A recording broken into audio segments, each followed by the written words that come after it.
Yeah, to me it's a state of mind. So once it starts to get put down into linear terms, again we talked about linear time is the projection of guilt. It was what we were coming to last night. You were saying, well, so time and space is a projection of the guilt. And I said, yeah, that's what it is.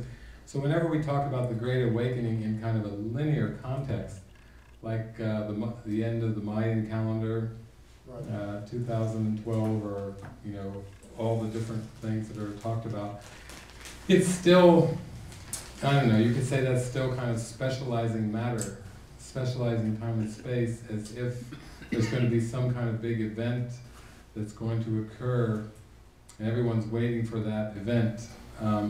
There can be radical shifts in the mind that seems to be going faster with momentum and more of an exponential rate, and that's the way awakening seems to occur. It doesn't have to be methodical and a tiny movement. It can be more of a reaching like a crescendo.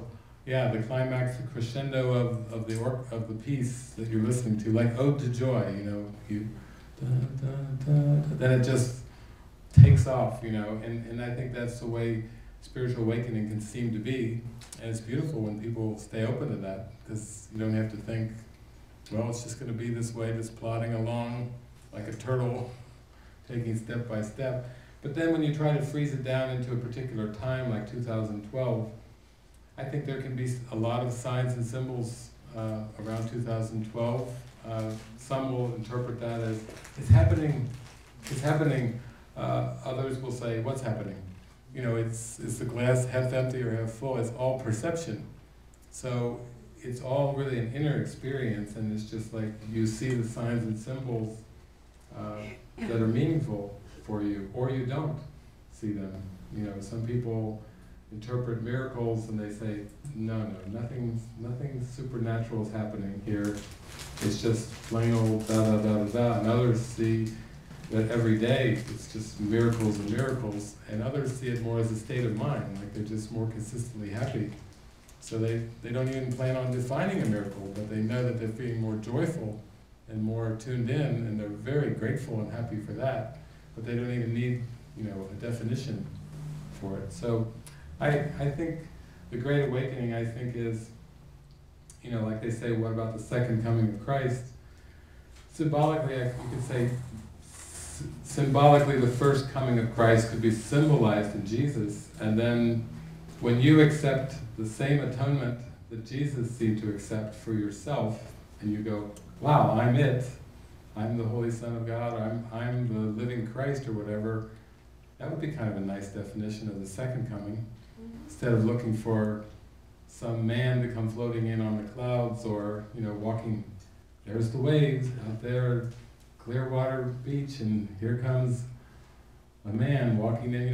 You don't have to look for like a physical form of a man walking on water or clouds or something, but just start to realize that when you accept your own divinity as all that there is and all that there ever will be, that's kind of a nice definition of the second coming of Christ.